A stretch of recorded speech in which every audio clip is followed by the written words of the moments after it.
Hello and welcome to my channel, Exceedingly Good Reviews. This is a my thoughts on video. Now, this is a my thoughts on the upcoming WWE Draft. It'll be happening starting on Friday Night SmackDown and then continuing on Monday Night Raw.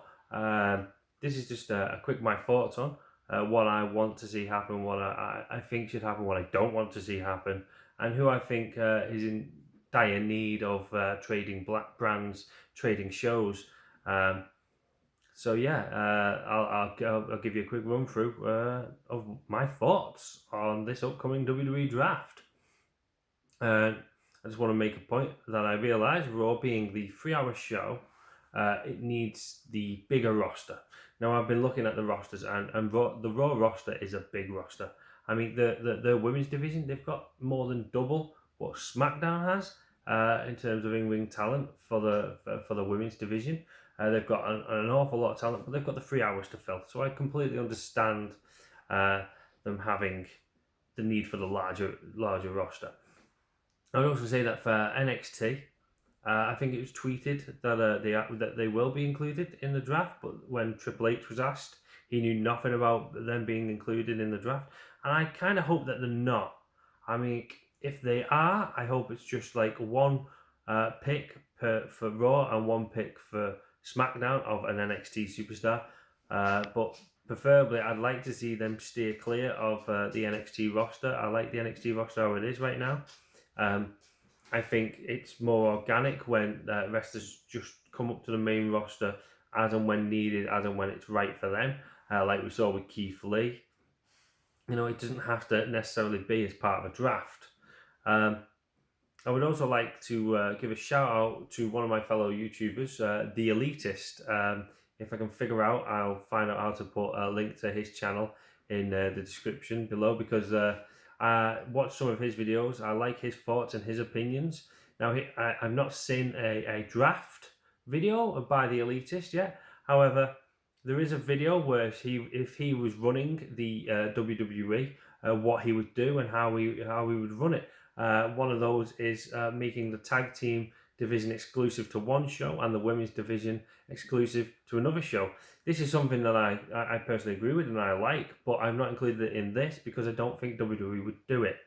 I think WWE like having tag teams on both shows and female wrestling on both shows, just to give the audience more of a variety for each show, and plus the title belts. WWE loves selling merchandise, and having more belts, more championships on the market is good for them. If you limit it to the women's division on one show, then you're limited to one title. Same for the SmackDown titles, the SmackDown titles, the tag team titles. So I can't see that happening. But like I said, check out his videos.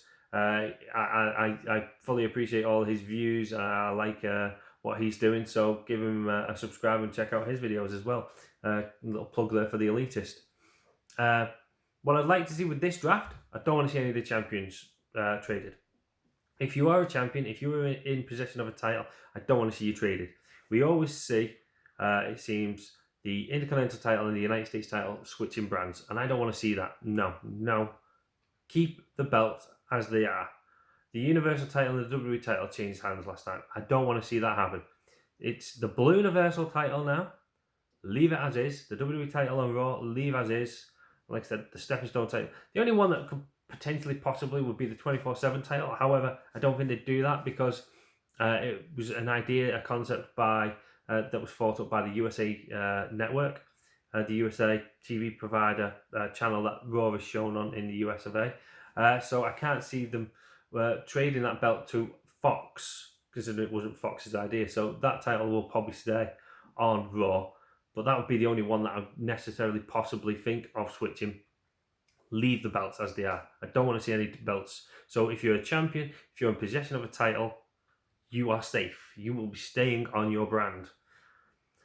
We've already seen some movements already with Mandy Rose and Dana Brooks being traded to Raw. Braun Strowman's been showing up on Raw, even though they refer to him as a SmackDown wrestler. Drew Gulak's been showing up on Raw, even though he's been referred to as a SmackDown wrestler. We've had AJ Styles that moved across to SmackDown. Paul Heyman's come over to SmackDown as Roman Reigns' manager, mouthpiece, advocate, whatever you want to call him. So we've already had some trades. So yeah, let this draft, this be the end of it. No more mini trades between the shows. The draft is where it occurs, and the draft is where it should stay, I think. Don't be doing any of these little backhanded transfers deals.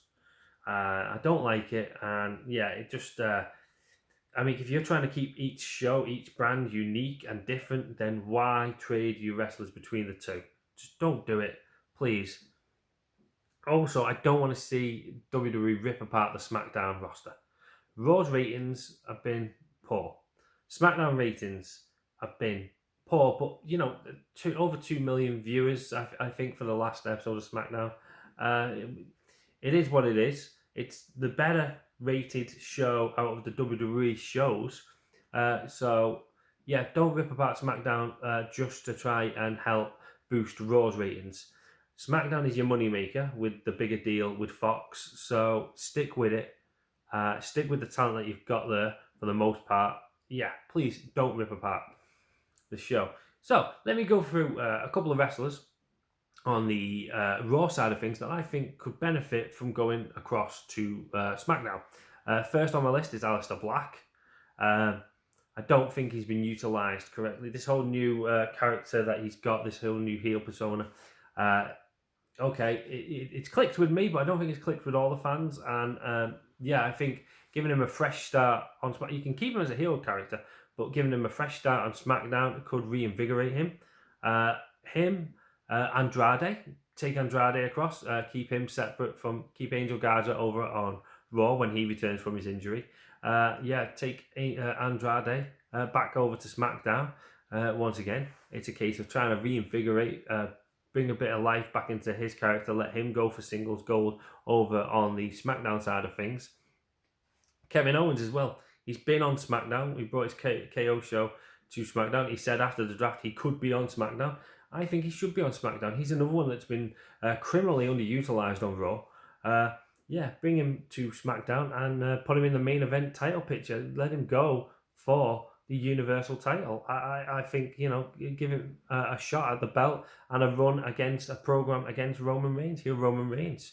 So yeah, Ricochet, another one who's been underutilized, who's been, like, I feel like he's a forgotten man on Raw. Bring him over to SmackDown. And I've also put Zelina Vega. Now, this one, I was going to pick another female talent, Billie Kay. However, I know that WWE's got a thing of keeping couples together.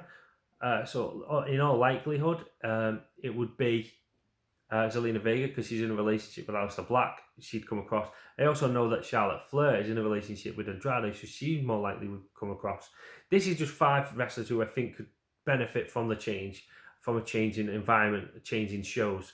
Zelina Vega, if she's going to become an in-ring talent, because of the depth of the Raw Women's division, I feel she can get lost in the shuffle, and especially now that she's picked up quite a few losses. I mean, a loss against Asuka twice, a loss in the 6-person tag match on Raw. I'm quite worried about where she'll end up in the shuffle on the Raw Women's division. So her moving over to SmackDown could be a good thing. And then on the other side of things, so we've got the SmackDown wrestlers that I think could benefit from going over to Raw. Big E. Controversial, I know, because he is getting pushed currently on SmackDown. However, I saw a news story, a rumour, a report about WWE maybe looking at moving Big E over, or Kofi Kingston over to Raw, keeping the other one on SmackDown, and Xavier Woods being a floater between the two shows, managing both wrestlers, looking out for and looking after both wrestlers' interests. So the New Day still stays as like a faction, but it's kind of split between the two brands. I quite like that idea, and that's why I put Big E out here, because I like that idea. I'm stealing that idea for my idea, for my thoughts on video. I want to see Big E over to Raw, Xavier Woods is manager, Kofi Kingston stays on SmackDown, come back from injury with Xavier Woods as his manager, and they can interact when it comes to the pay-per-views and whatnot. So yeah, Big E over to Raw. The Miz and Morrison. Miz always trades shows, and it bugs me. But I do think that them going over to Raw could help with the Raw tag team division, which has become quite stale. Those two are a very good tag team, I think, the Miz and Morrison. Miz and Morrison, hey, hey, ho, ho. I quite like it, and I think they could benefit from going over to Raw, but they could also help Raw, I think, because the Street Profits, who the Street Profits got to contend with, who are they contending with currently? I mean, what is it going to be? Bobby Roode and Dolph Ziggler again because of the 6-man tag match that we had on Raw? Is it going to be them again? Possibly, could be, but you know, who have they got? So yeah, send Miz and Morrison over there, and they can feud with the Street Profits, and do the programming that they do what they do best over on Raw. Next up is AJ Styles. AJ Styles, he's only just come to to SmackDown from Raw. However, because of his friction that he's got with Paul Heyman, I'm sending him back to Raw to keep them two separate. That's my only reason, basically, for sending AJ Styles over back to Raw. And then for the lady wrestlers, for the female wrestler, I ended up picking Nikki Cross. It was a hard one. I mean, I could have sent Naomi, but then her partner's on SmackDown. There's Lacey Evans, but she only came to SmackDown in the last draft. So it's like, I thought, yeah, you know what, Nikki Cross, send Nikki Cross over to back to Raw. She's a singles wrestler now. Give her a singles run. She can take the place of Zelina Vega over on Raw and give her a singles run over there. And keeps her away from Alexa Bliss and any kind of kerfuffle that we might have there. So yeah, Nikki Cross would be the one over to Raw. The 5 wrestlers for each show that I would trade, I imagine it's going to be a lot more than just 5. I imagine more than half of the roster is going to end up switching shows and whatnot. Raw will end up with the bigger roster. I just hope that they don't end up with all the big stars. SmackDown, it's your money maker. Stick with it. It's the better show, in my opinion. So yeah, stick with SmackDown. Don't demolish SmackDown for the sake of trying to rebuild Raw. Rebuild Raw in a new way, in a different way. You've got the likes of Keith Lee there, Drew McIntyre there. You add AJ Styles back into the mix. You build up Big E, continue his build over on Raw brand. You've got the Miz and Morrison helping out the tag team division. Nikki Cross, a new element for the Raw division. Don't demolish SmackDown for the sake of building Raw back up. If you have to, take 1 or 2 NXT superstars over to Raw from NXT UK. You know, Pete Dunne. I like Pete Dunne. Bring Pete Dunne up. I mean, obviously, restrictions because of the coronavirus. I know it might not be possible right now, but he's someone that I could possibly see coming from NXT UK, over to Raw. Damian Priest, I know he's in possession of the title right now, but let him drop the title soon and then send him over to Raw. But yeah, anyway, that's my thoughts on the upcoming WWE Draft. Like I said, please, WWE, fingers crossed and everything, don't demolish SmackDown. Anyway, those are my thoughts on the upcoming WWE Draft. What are your thoughts? Let me know in the comments, like this video, subscribe to my channel if you like it, and let me know what other videos you would like to see me do in the future. I've been your host, TJ Froddy, the host with the most. Thanks for watching. Stay safe.